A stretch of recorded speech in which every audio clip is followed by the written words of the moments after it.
Welcome to Florida Education News. My name is Dr. Tony Arza, and today I'm sitting down with Superintendent of Miami-Dade County Public Schools, Dr. José Dotres. Thanks so much for sitting down with us. Thank you, Tony. My pleasure. My pleasure. You know, in education, things are changing really rapidly in the state of Florida, and when I was thinking about that, I thought about you, and I thought about your experience in Florida as a leader.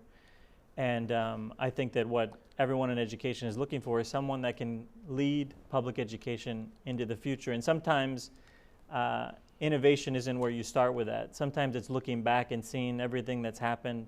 And so I'm really curious about your own personal story in education, because I think it can be a roadmap for all future leaders. And I think it can help us as we look forward as to what are some of the things that we've done really well in public education over these years and in this state and in this country. And I just kind of want to start off by asking you about your story and what brought you into education, what made you passionate about it, and how you ended up here as a superintendent at Miami-Dade. Sure. So my first path into a profession was not education. Okay. I had a degree in public administration and actually started to work with American Express as a field auditor. Okay. But I always had an interest in working with children. And education was always a point of interest for me. So I actually went into teaching as a career changer, started as a teacher, and seeing the evolution of so many different pieces of the educational landscape. I was an elementary school teacher. I became an assistant principal, a principal, which in my opinion is one of the most important positions you can hold in the school district, because that identity is not only for the students and the parents, but you become a community leader as a principal. And then I was glad that I was able to be part of the district team. I worked in professional development, then became a chief of human capital. I actually went to Broward and served as their chief academic officer, which was incredible work. And then I became really fortunate again and had an opportunity to work at Collier County as a deputy superintendent. And then the possibility arises here in Dade, and how can I say no to a community that I've loved so much, and that as an administrator, as an educator, I really developed in this school district, right? And I can tell you that from my years as a teacher to a principal to now a superintendent, the focus and the changes have been pretty significant. I think education has always been the core piece of what we have to do as an education organization. And then years ago, it was all about the focus on proficiency, the academics, the core instruction, the changes that we went through in reading instruction from phonics, then to whole language, right? And so that became the focus. Accountability. Yeah. State accountability. Schools were not graded at one point, then they became rated. I remember one year when I was a principal at Hialeah Gardens, our subgroups became really important. I had a large percentage of students with disabilities in Hialeah Gardens, and I had to make sure that they were receiving the instruction they needed and that the outcomes were proven, right? That our students, so it was like a lot of attention on making sure that we were accountable to instruction and that students were growing academically, learning gains and also proficiency. Then we enter a stage where innovation becomes really, really important. And one of the triggers of innovation is the introduction of competition. Public schools really proffered for years and years like we were the only recipe in town.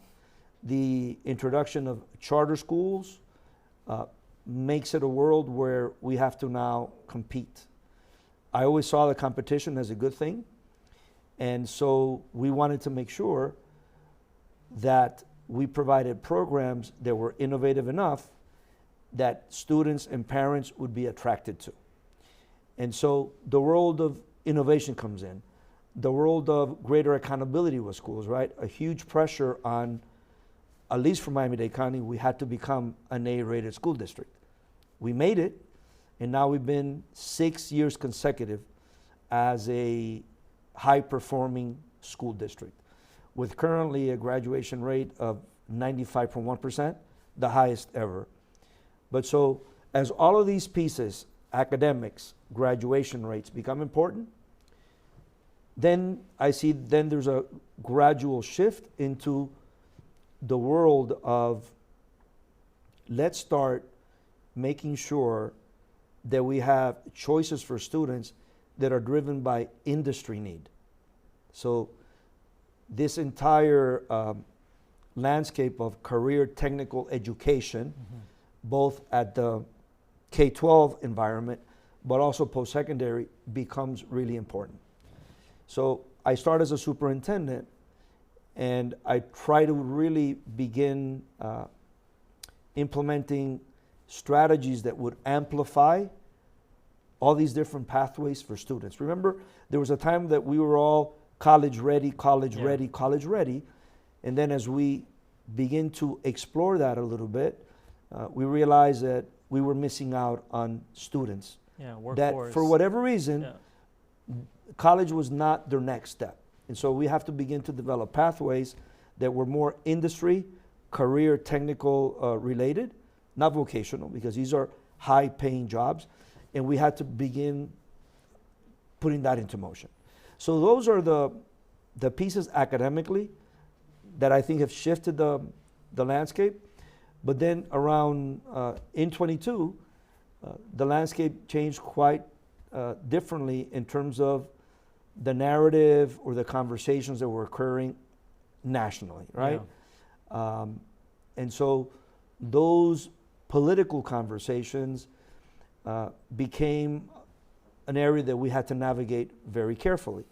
And so as a superintendent, you have to keep your focus on what it is, which is student support, student academics, and making sure that we were attending well to our students, while all this world of discussions, arguments, and sometimes unfavorable conversations in the community were taking place. Yeah. Well, it's interesting because you went through the whole history, right? And so many of those pieces are a part of the conversation still today. And obviously now in Florida, you have universal choice.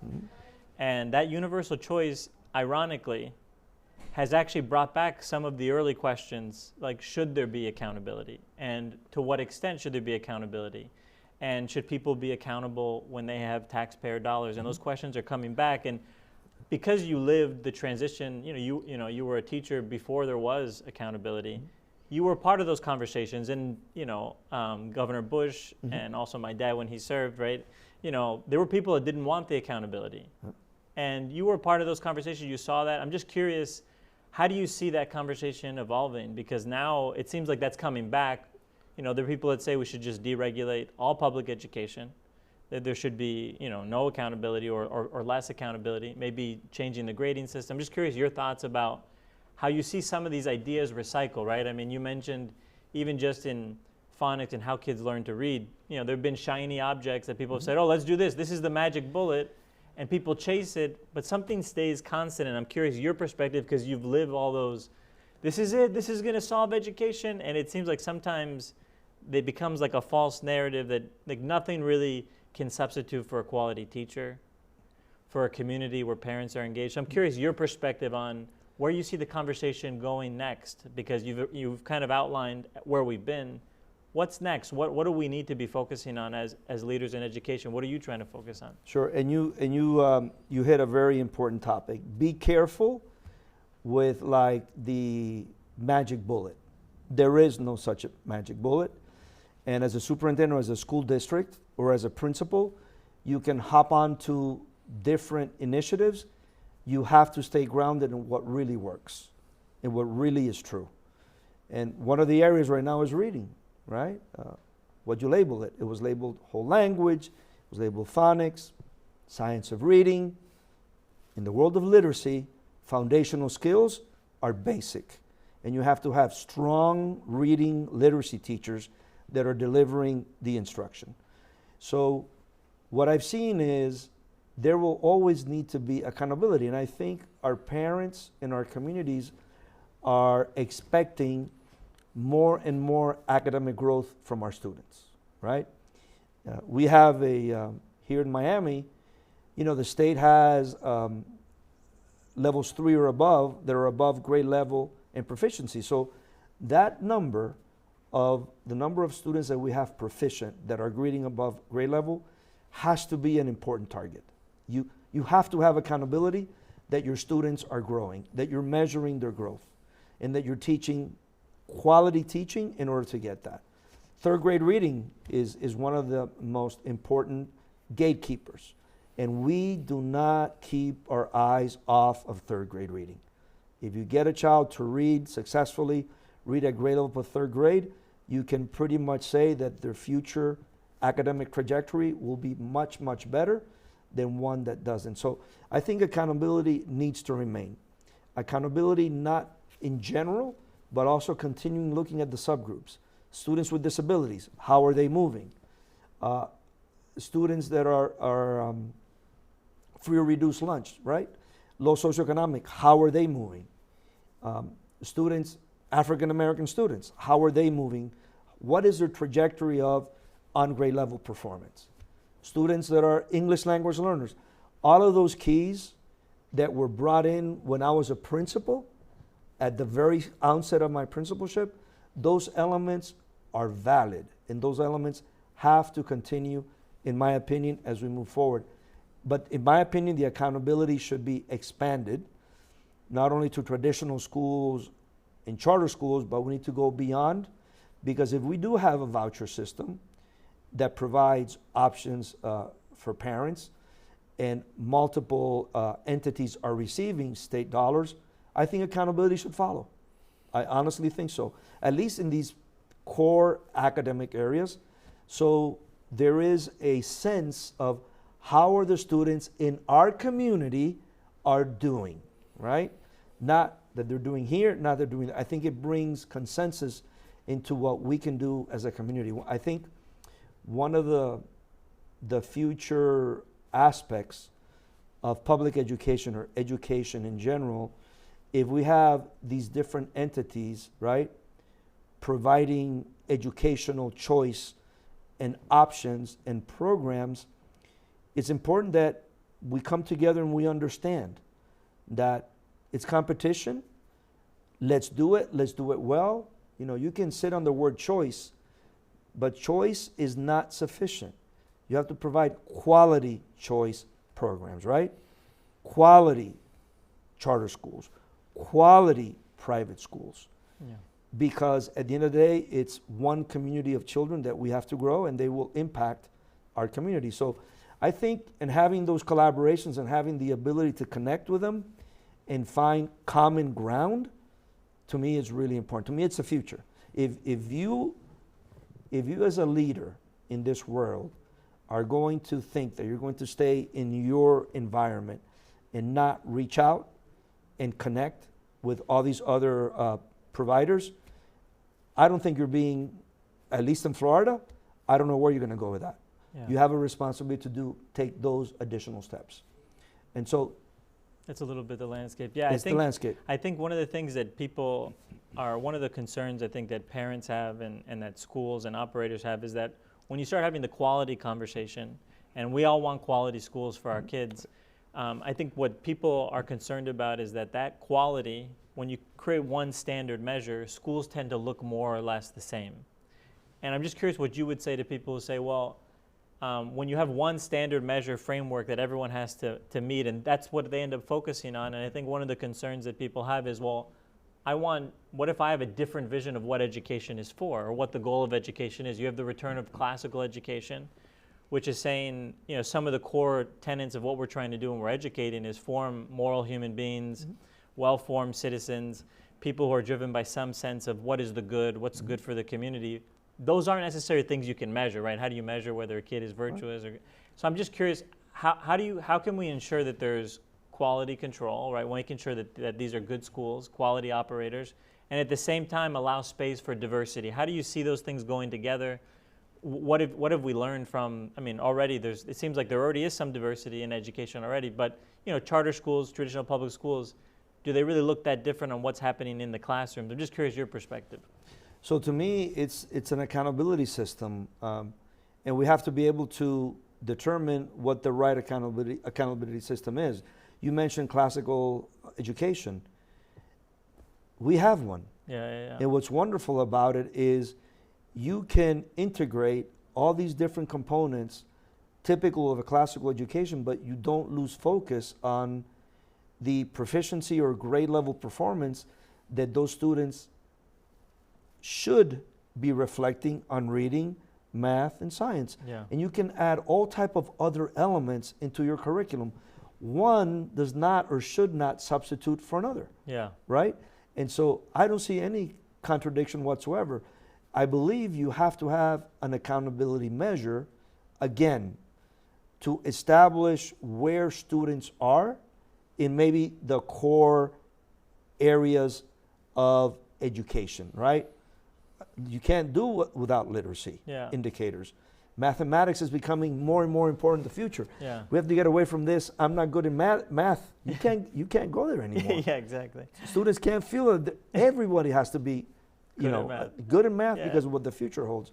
So to me, accountability is very important, and it does not take away from other elements that parents may seek in the overall whole child education that they seek for their children. So you see that they can coexist. Absolutely. Yeah. In private school, the religious framework of education doesn't contradict the ability to make sure that we're accountable for performance in reading, mathematics, the classical.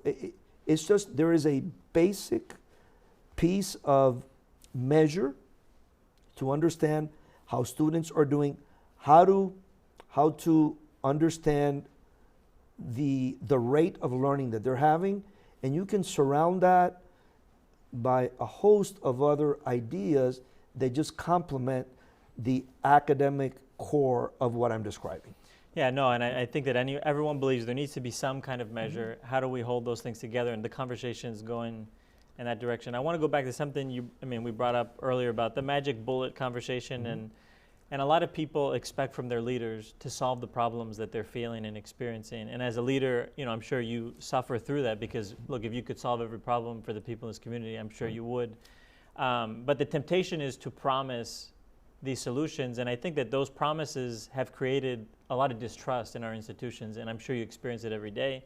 We all see it, not only locally, but nationally. I mean, in this country, there's a lot of distrust mm-hmm. in the media and all these things. So I'm just curious, how do we regain trust in this environment? I think that it seems like the public is always kind of concerned that there's something going on that they're not being told. How do we rebuild trust in institutions like traditional public schools and build trust? You brought up 2022 when there were the conversations of, you had the Moms for Liberty, you had mm-hmm. all of these things that were going on. Mm-hmm. How do we rebuild trust that what's happening in the classroom is what's in the best interest of kids, that the school district is trying to do what's in the best interest of kids? How do we rebuild that? Tony, so what we're doing here in our district is we've looked at building trust is the most important thing that you can do as a school leader, right? And so it's communicating, it's sharing what we're doing, is providing. Right now in my office, I was doing an analysis of student growth from 2022 to 2025. Across every single indicator, I can show that our students here in Miami-Dade County, they've grown in grade level performance or above. Being able to communicate that, right? Be real and be able to answer questions that sometimes folks may be portraying differently. Storytelling is very powerful. Telling our story. Our communications team is doing a really good job of trying to capture the stories in our schools and making sure that we are promoting them and that the public is seeing them. We just finished our strategic plan. And let me just tell you, the strategic plan that we created, we have never had more input from the community and parents than ever before, okay? Over 190,000 surveys of feedback. We had over 63 feedback groups, right? Groups that were providing feedback about the school district. We listen, we share, and then we modify and adapt. Our strategic plan for the very first time, this is what I'm getting to, this level of trust. Well, if you develop a strategic plan internally and you don't connect it to the outside, to your community, then who owns it? Yeah. We do, the school district by itself, or the community.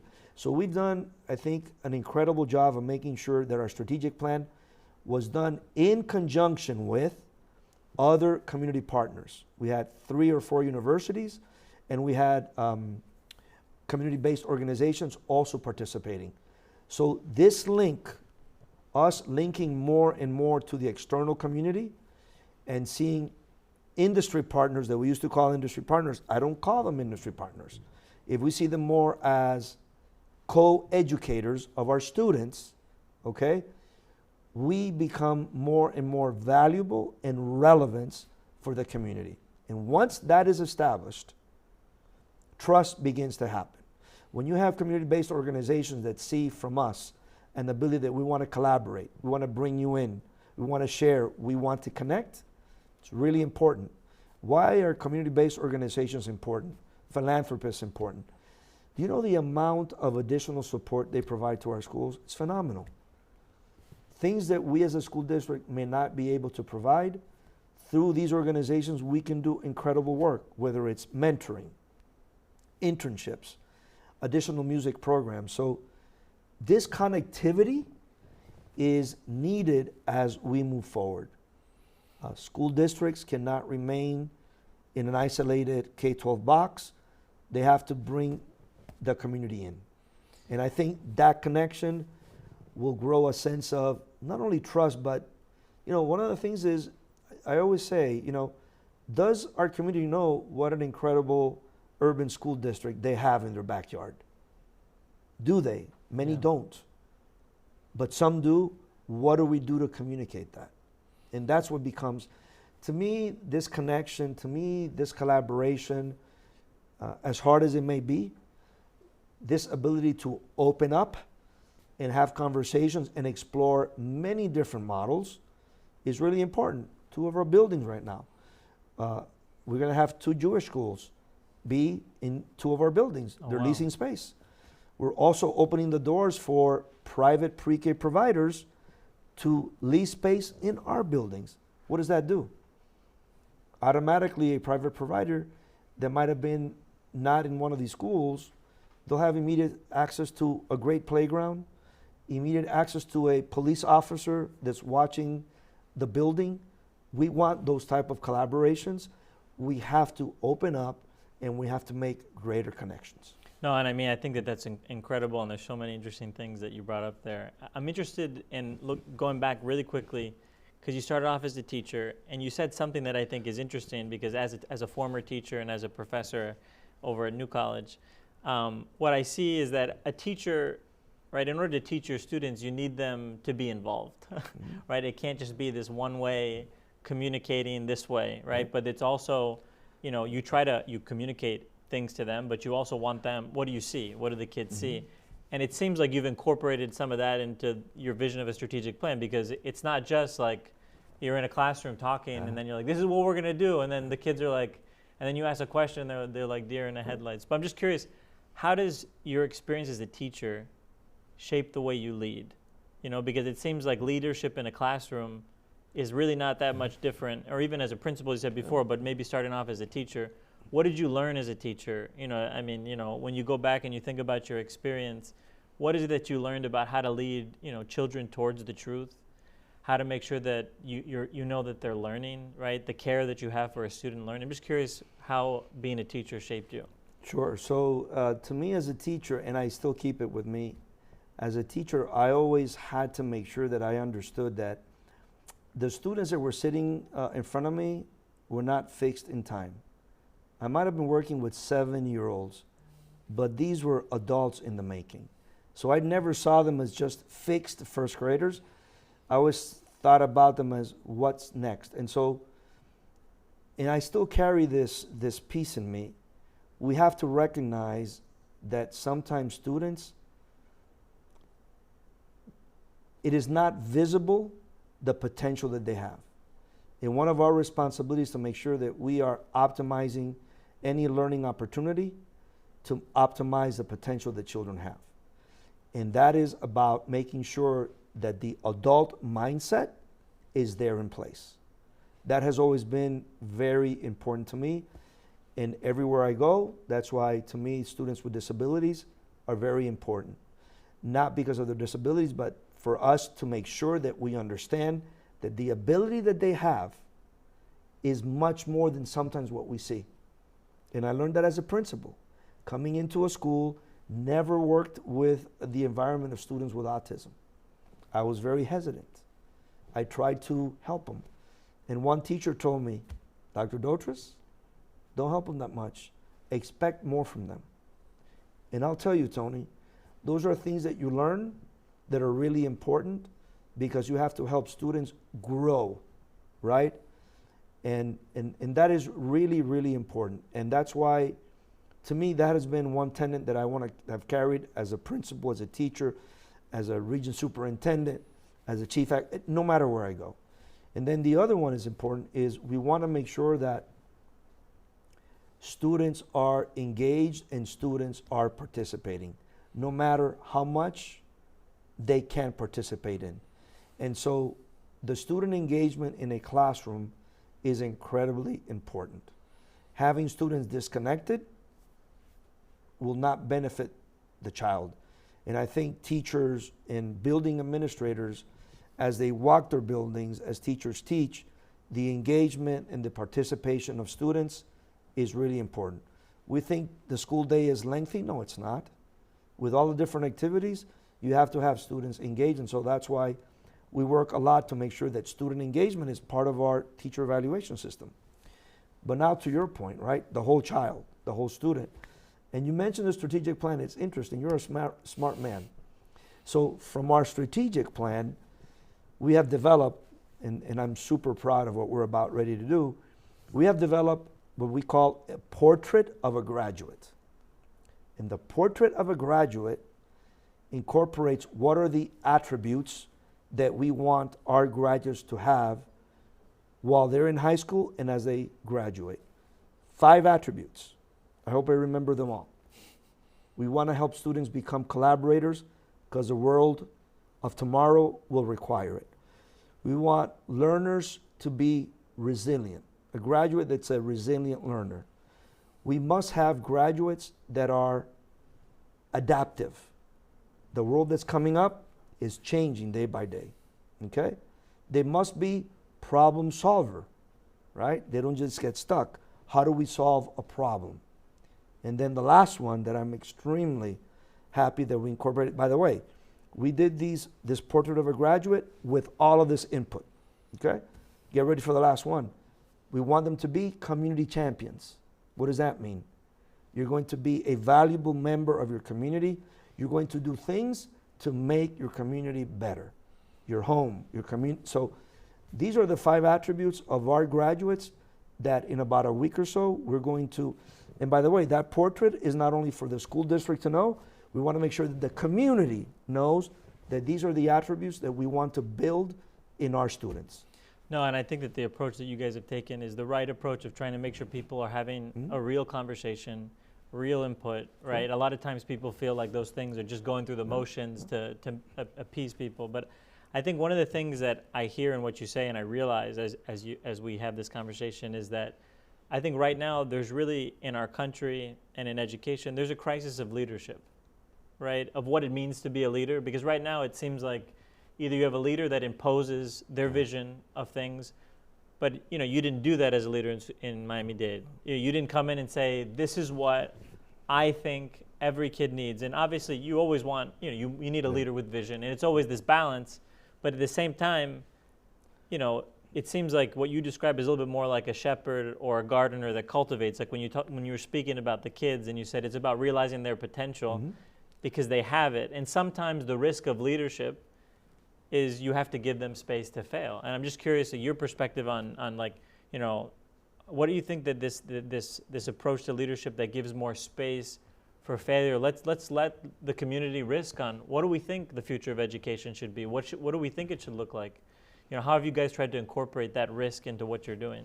Yeah, so the risk factor, listen, you can come in and think that one thing is going to resolve it all, but if you're a thoughtful leader, you should know better. You should know better. You have to establish around you a team of individuals that have expertise, and then you can balance. Now I feel like I have a strong curriculum background, so I'm very. You know what you're doing. I'm very strong on like literacy, right? Yeah. And what we need to do with literacy and mathematics, and at least structures of how we do this, and the consistency that we have to strike in the classroom.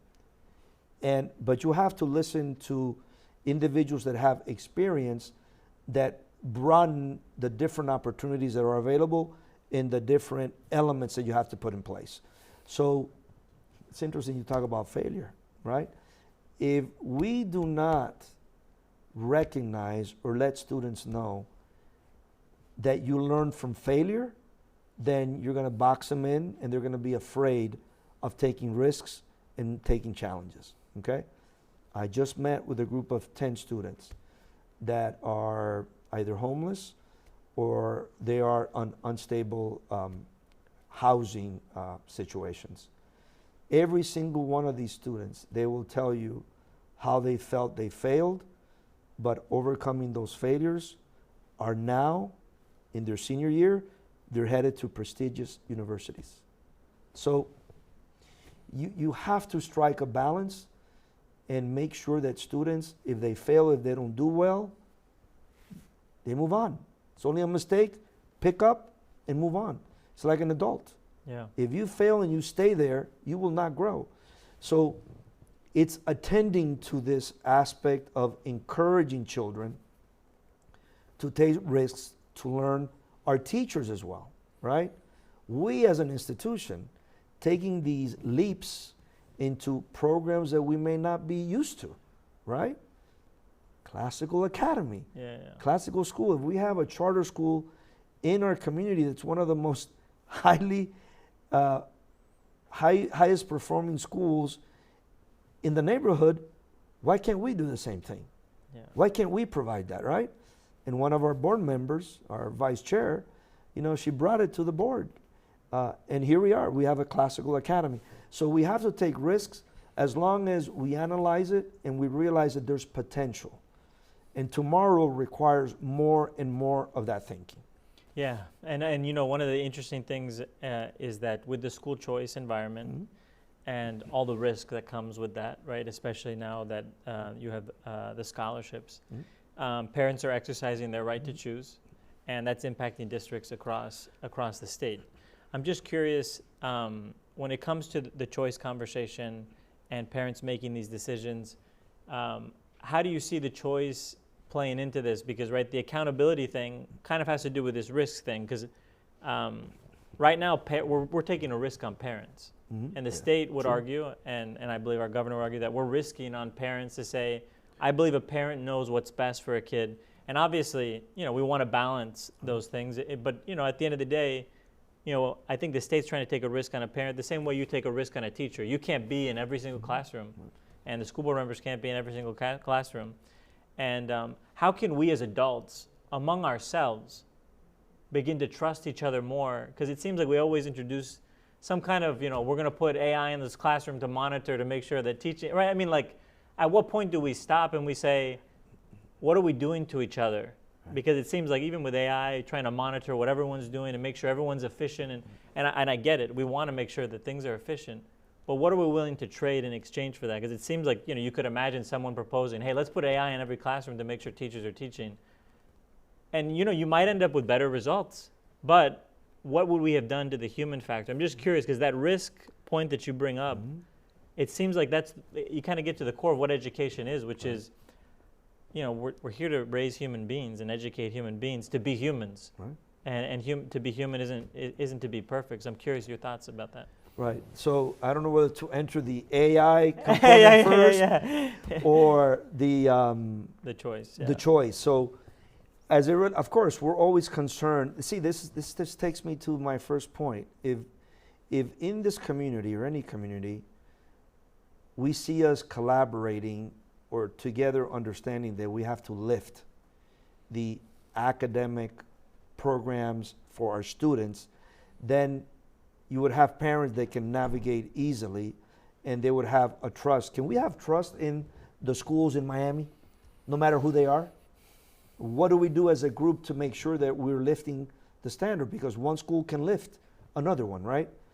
If that is in place, I know it's hard, but if that is in place, then we're more comfortable with the choices that the parents are making.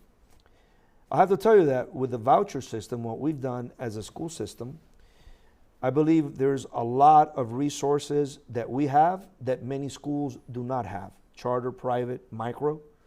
And so what we've done is I've been working with a team on seeing ourselves not only as a school district, but can we see ourselves as an educational enterprise where parents can come and seek services from us.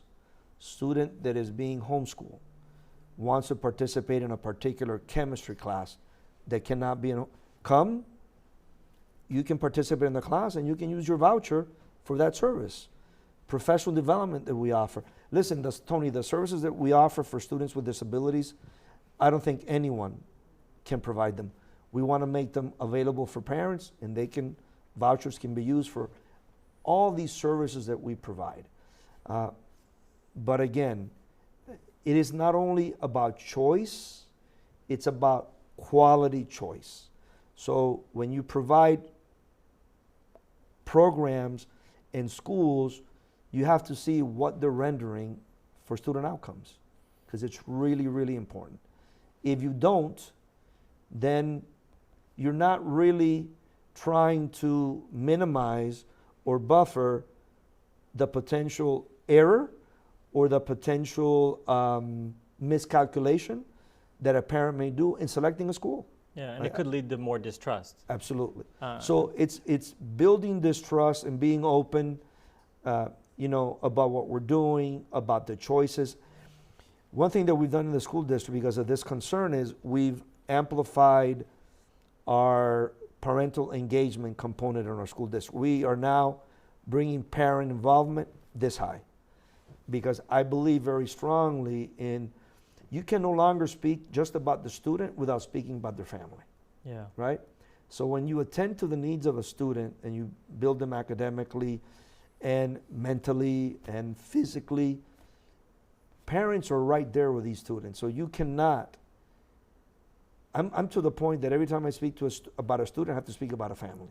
What we're doing with the student and how we're supporting the family.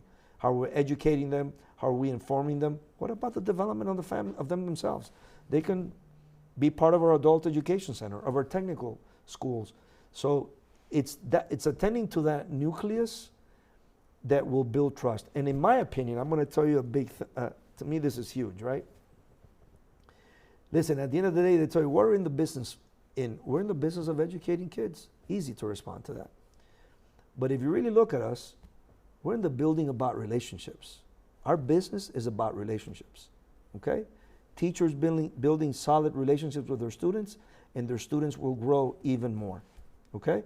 A school principal or teachers building these strong relationships with parents, and what will that build? Trust.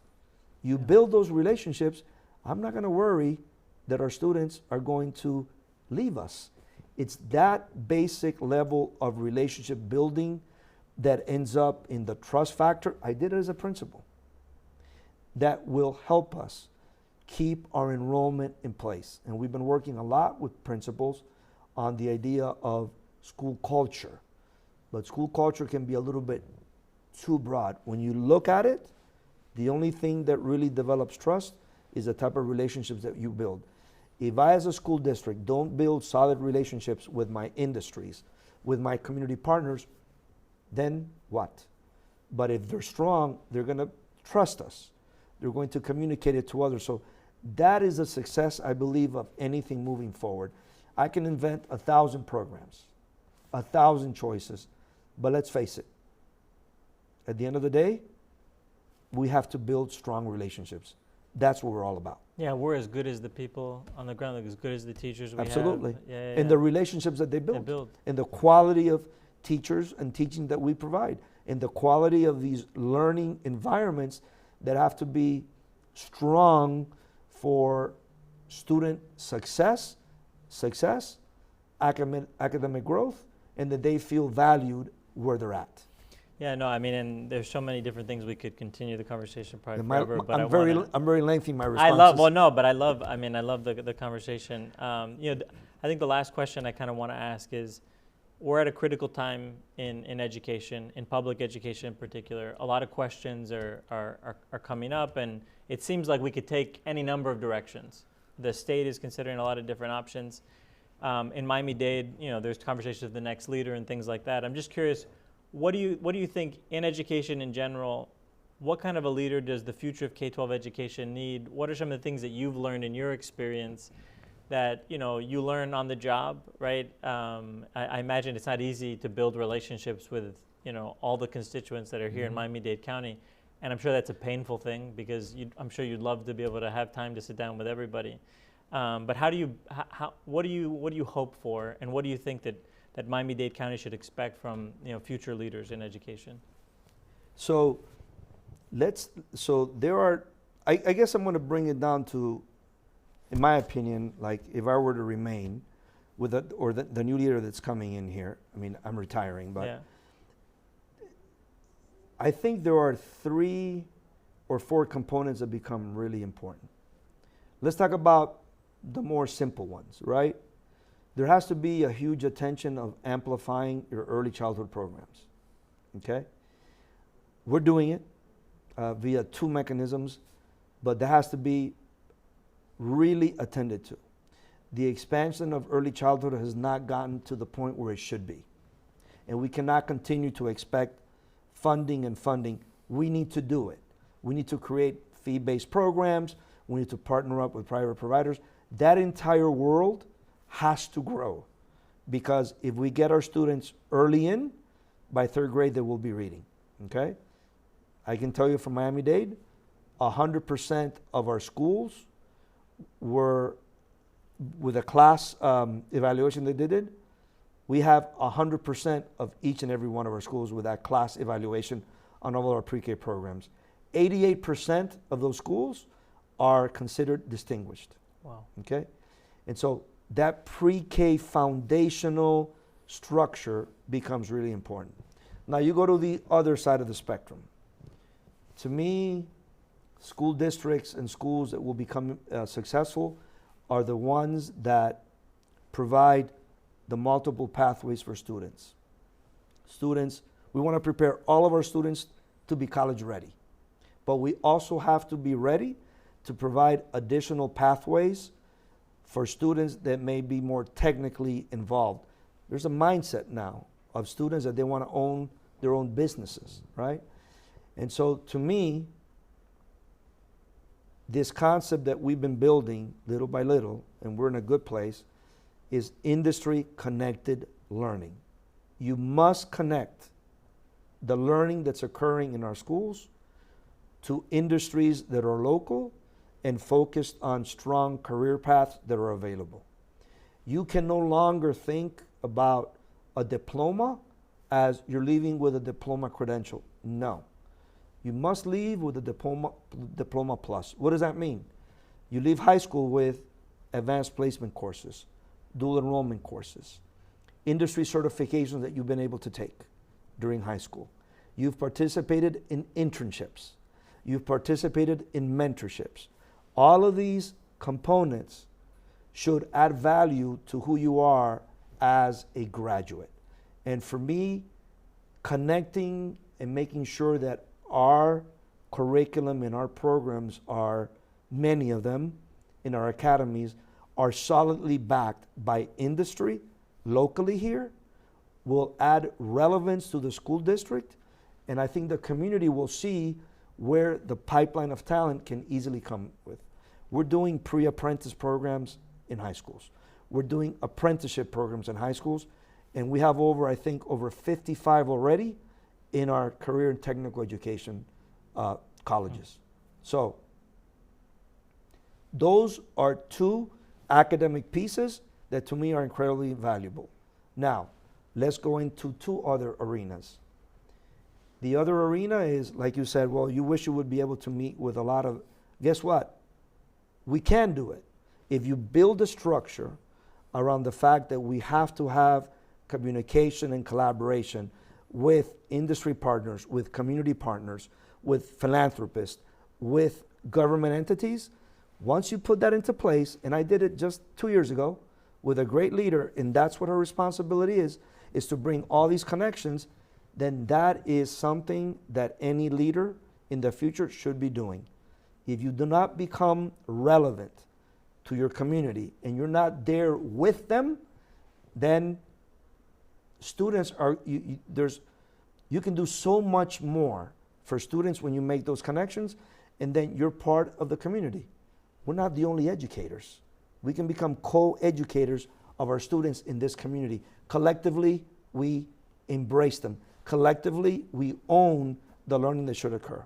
And then the final piece, which is the piece now that in Florida is becoming a point of conversation. We have facilities that are underutilized, right? We have opportunities for land that we own. So the school district, in this concept of an educational enterprise, we can deliver benefit to our community. How?